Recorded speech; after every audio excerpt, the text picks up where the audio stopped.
Hello guys, welcome to my channel. இன்னைக்கு வந்து பார்த்தீங்கன்னா நம்ம தம் ரொட் எப்படி பண்ணுறது அப்படின்னு பார்ப்போம். ஸோ தம் ரொட் பண்ணுறதுக்கு நம்மளுக்கு வந்து ஒரு சில இன்க்ரீடியன்ட்ஸ்லாம் தேவை. ஸோ அதை நான் டிஸ்கிரிப்ஷனில் கொடுக்குறேன். ஸோ அதை பார்த்துங்க. மெயினாக முட்டை, ரவா, மில்க் மேடு, சீனி, ரோஸ் வாட்டர், கேஷ்யூ இது மாதிரி தேவைப்படுது. முதல்ல லைட்டாக அந்த ரவாவை எடுத்து 1 கிலோ ரவாவை எடுத்து லைட்டாக வறுத்துக்கணும். ரொம்பன்னு இல்லை, லைட்டாக ஹீட் பண்ண அளவுக்கு வறுத்துக்கணும். வறுக்கலாம் அந்த சிவப்பு நிறம்லாம் வரணும் அவசியம் கிடையாது. லைட்டாக வறுத்துக்கிட்டு இந்த மாதிரி எடுத்துக்கணும். அதுக்கப்புறம் அந்த சீனியை வந்து லைட்டாக பொடி பண்ணிக்கணும். சீனியை எடுத்துகிட்டு முட்டையை வந்து 8லேருந்து 10 முட்டை வரைக்கும் எடுத்து கலக்கலாம். நான் 8 முட்டை எடுத்திருக்கேன். 8 முட்டையை நல்லா கலக்கிட்டு ஒரு வட்டியில் வந்து 1/4 கிலோ நெய் அதை போட்டு இந்த சீனியும் போட்டு நல்லா வந்து நல்லா தேய்ச்சிக்கணும். நல்லா மிக்ஸ் பண்ணிக்கணும். மிக்ஸ் பண்ணி இந்த பதத்தில் வந்துடும். இந்த பதத்தில் வந்ததுக்கப்புறம் அதுக்கப்புறம் வந்து பார்த்திங்கன்னா நம்ம வந்து இந்த முட்டை, இந்த மில்க் மேடு ஒன்று ஒன்றா ஆட் பண்ணி அதை நம்ம நல்லா மிக்ஸ் பண்ணிக்கணும். நல்லா தேய்ச்சிக்கணும்னு நான் சொல்லுவேன். எங்கள் அம்மா வந்து பார்த்திங்கன்னா நல்லா தேய்ச்சிக்க தான் சொல்லுவாங்க. ஸோ வந்து அப்போ தான் வந்து தம் ரொட்டி வந்து ரொம்ப சாஃப்டாக வரும் அப்படின்னு சொல்லிட்டு. ஸோ இதை மாதிரி மாவு மாதிரி நல்லா வந்து மிக்ஸ் பண்ணிக்கணும். கையால் மிக்ஸ் பண்ணிட்டோன்னா சூப்பராக வந்துடும். அதுக்கப்புறம் வந்து பார்த்திங்கன்னா கொஞ்சோண்டு வந்து மஞ்சள் பவுட்ரு ஒரு 2 டீஸ்பூன் எடுத்து போட்டுக்கிட்டு அதை லைட்டாக மிக்ஸ் பண்ணி லைட்டாக கலர் வந்துக்கிட்டால் போதும். ஸோ அந்தளவு போட்டுக்கலாம்.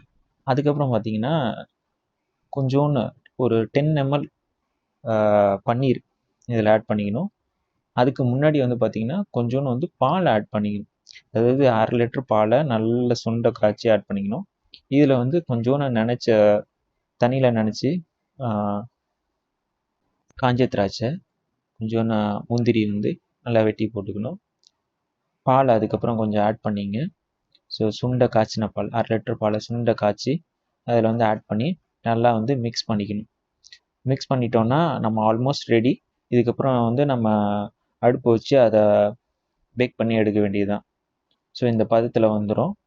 ஸோ பார்த்திங்கன்னா தெரியும், நல்லா நான் கையை வச்சு பிசைஞ்சு நல்லா ஒரு மாவு மாதிரி ஆக்கி வச்சுருக்கேன்.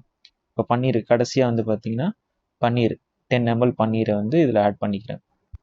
அதுக்கப்புறம் ஒரு விறகு அடுப்பு எடுத்துகிட்டு அதில் ஒரு தட்டை மாதிரி வச்சுட்டு அதில் வந்து ஆற்று மணல் போட்டு அதை வந்து நல்லா ஸ்ப்ரெட் பண்ணிக்கிறேன். அதுக்கப்புறம் இந்த சைடு உடனே வந்து ஒரு தம் ரொட்டி வைக்கிற சட்டி எடுத்துக்கிட்டு அதில் நெய், நம்மள்ட்ட மிச்சம் இருக்க நெய், நம்ம ஆல்ரெடி 1/4 கிலோ தான் போட்டிருக்கோம். 1/4 கிலோ அதாவது கிட்டத்தட்ட 400 கிராம் போட்டிருக்கோம். 400 ml. மீதி இருக்க நெய்யை வந்து இதில் வந்து அந்த பேக்கிங் பேப்பர் வச்சு அதில் வந்து தடவிட்டு நல்லா ஸ்ப்ரெட் பண்ணிவிட்டு இது மாதிரி நம்ம வந்து நம்ம தம் ரொட்டி மிக்சர் வந்து இதில் ஊற்றிட வேண்டியது தான். ஊற்றிட்டு நல்லா ஈவனாக அதை வந்து ஸ்ப்ரெட் பண்ணிடணும். ஸ்ப்ரெட் பண்ணி வச்சிட்டோன்னா நம்மளுக்கு இப்போ வந்து பேக் பண்ணி எடுக்கிறதுக்கு ரெடி. அதே நேரத்தில் இங்கே அடுப்பை வந்து சுட வச்சுட்டு இந்த ஆற்று மணல் போட்டிருக்கிறது மேலே இந்த தம் ரொட்டி சட்டியை வந்து நம்ம வந்து வச்சிட வேண்டியது தான். வச்சு கொஞ்சம் ஹீட் வர ஆரம்பித்தோன்னே நம்ம இந்த மிச்சம் இருக்கிற நம்மள்ட்ட நெய் இருக்குல்ல, அதை வந்து பார்த்திங்கன்னா அந்த ஓரத்தில் அப்படியே லைட்டாக அப்படியே நம்ம ஸ்ப்ரெட் பண்ணி எல்லா இடத்துலையும் படுற மாதிரி அந்த நெய்யை வந்து போடணும். அதே நேரத்தில் நம்மள்ட்ட மிச்சம் இருக்க காஞ்ச திராட்சை இது மாதிரி முந்திரி பருப்புலாம் வந்து லைட்டாக சீவி தண்ணியில் நனைச்சி இதில் வந்து நம்ம வந்து மேலே அப்படியே போட வேண்டியதான். ஈவனாக எல்லா இடத்துலையும் படுற மாதிரி நம்ம வந்து போட்டுக்க வேண்டியது தான். போட்டுட்டு அடுப்பு வர ஹீட்டு வர ஆரம்பிச்சிருச்சு. ஸோ ஈவனாகவும் இது ஸ்ப்ரெட் ஆகிடுச்சு. ஸோ நம்ம வந்து இதை வந்து மூடிட வேண்டியது தான். ஸோ அப்பப்போ திறந்து இதை மாதிரி ஓரத்தில் வந்து நம்ம நெய்யை போடணும். அது வந்து உப்பி வருது பாருங்கள், உங்களுக்கு டெக்ஸ்சர் பார்த்தீங்கன்னா தெரியும்.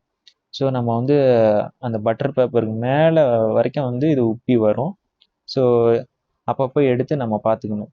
ஸோ நல்லா வெந்திருக்கா எப்படி அப்படின்னு சொல்லிட்டு அந்த நம்ம இருக்கிற மிச்சம் இருக்க நெய்யை அப்பப்போ ஓரத்தில் ஸ்ப்ரெட் பண்ணிக்கணும். நம்ம மூடிக்க வேண்டியது தான். மூடிட்டு நம்ம மேலேயும் இது மாதிரி கறியை வச்சு இது மாதிரி வந்து நெருப்பு போட்டு நம்ம ஒரு விசிறியை வச்சு கொஞ்ச நேரம் வீசிக்கிட்டே இருக்கணும். அப்பப்போ அந்த மேலே உள்ள நோத்தி பார்த்திங்கன்னா இது மாதிரி உப்பிட்டு வரும். ஸோ இது மாதிரி நல்லா மேலே அந்த பட்டர் பேப்பருக்கு மேலே உப்பிட்டு வருது. பார்த்தீங்கன்னா தெரியும். ஸோ இது மாதிரி உப்பிட்டு வரும். ஒரு 30லேருந்து 40 நிமிஷம் கழித்து நம்ம பார்த்தோம்னா இது மாதிரி பதத்தில் வந்துடும். அப்போ மேலே போட்டு வச்சிருந்த கறியை வந்து ரிமூவ் பண்ணிவிட்டு கீழே வந்து லோ ஹீட்டில் வந்து அந்த நல்லா எரியிற விறகுலாம் எடுத்துகிட்டு லோ ஹீட்டில் அப்படியே கொஞ்சம் நேரம் ஒரு 1/2 மணி நேரத்துல 1 மணி நேரம் அப்படி போட்டோம்னா இந்த மாதிரி பதத்தில் வந்து வந்துடும். தம்ரட் நம்ம ரெடி. இப்போ இது மாதிரி ஒரு மரவையை எடுத்துக்கிட்டு தம்ரட் ரெடி ஆனதுக்கப்புறம் ஸோ அதை அப்படியே வச்சு கவுத்துனோன்னா நம்ம வந்து தம்ரட் வந்து இப்போ சாப்பிட்றதுக்கு ரெடி. ஹீட்டாக இருக்கும், அதனால் உடனே வந்து நம்ம இது மாதிரி பண்ண முடியாது. ஹீட் ஆறுனதுக்கப்புறம் இது மாதிரி பண்ணலாம். இப்போ வந்து பார்த்திங்கன்னா நம்மளுக்கு நல்லா வந்திருக்கு. அந்த பட்டர் பேப்பரை ரிமூவ் பண்ணிவிட்டு ஸோ அதை அப்படியே பீஸ் போட்டு நம்ம வந்து சாப்பிட வேண்டியது தான். ஸோ வாங்க எப்படி டேஸ்ட்டு எப்படி இருக்குன்னு பார்ப்போம். டம்ளர் பொறுத்த வரைக்கும் நம்ம வந்து ஹீட் அப்பப்போ அட்ஜஸ்ட்மெண்ட் பண்ணிகிட்டு இருக்கணும். ஏன்டா நம்ம விறகு பண்ணுறோம், ரொம்ப ஓவர் ஹீட்டாக பண்ணுறோன்னா நல்லபடியாக வராது, கொஞ்சம் தீஞ்சிறதுக்கு வாய்ப்பு இருக்குது. ஸோ அதனால் வந்து ஹீட்டை அப்பப்போ மானிட்டர் பண்ணிகிட்டே இருக்கணும். எடுத்து திறந்து பார்த்து நல்லா வெந்திருக்கா இல்லையா அப்படின்னு வந்து நம்ம பார்த்துக்கிட்டே இருக்கணும். அதுக்கப்புறம் வந்து நல்லா பீஸ் போட்டு நம்ம வந்து இப்போ சாப்பிட்றதுக்கு தம்ரட் வந்து ரெடி. ஸோ உள்ளே அழுத்தும் போதே தெரியும், நல்லா அழகாக சாஃப்டாக உள்ளே இறங்கும், கிறிஸ்பியாக இருக்கும்.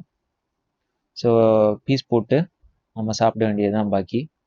இது வந்து தம்ரூட் கேக்கு, தம் அடை, தம்ரூட் அப்படின்னு பல பேரில் வந்து சொல்லுவாங்க. நீங்களும் இந்த இன்க்ரீடியன்ஸ் பார்த்துட்டு ஸ்டெப்ஸை பார்த்துட்டு உங்கள் வீட்டில் ட்ரை பண்ணுங்கள். எப்படி வந்திருக்குன்னு சொல்லுங்கள், கமெண்ட் பண்ணுங்கள் உங்கள் எப்படி டேஸ்ட்லாம் வந்திருக்கு அப்படின்னு சொல்லிட்டு. ரெசிபி நல்லா இருந்ததா, இதோட டேஸ்ட் எப்படி இருந்தது அப்படின்னு வந்து எனக்கு சொல்லுங்கள். இந்த வீடியோவில் வந்து தம்ரட் செய்வது எப்படின்னு ரொம்ப எளிமையாக இருந்திருக்கும்னு நம்புகிறேன். உங்களுக்கு வேறு எதுவும் வீடியோஸ் வேணும்னா எனக்கு கமெண்ட் பண்ணுங்கள். நம்ம இன்னொரு வீடியோவில் பார்க்கலாம். Keep supporting. Welcome to my channel. இன்றைக்கி வந்து பார்த்திங்கன்னா நம்ம தம்ரட் செய்கிறத பற்றி பார்த்தோம். தம்ரட் ரொம்ப சூப்பராக வந்திருக்கு. ஸோ இப்போ தான் பீசஸ் போட்டு நம்ம இது வந்து டேஸ்ட் பண்ணுறோம். ஸோ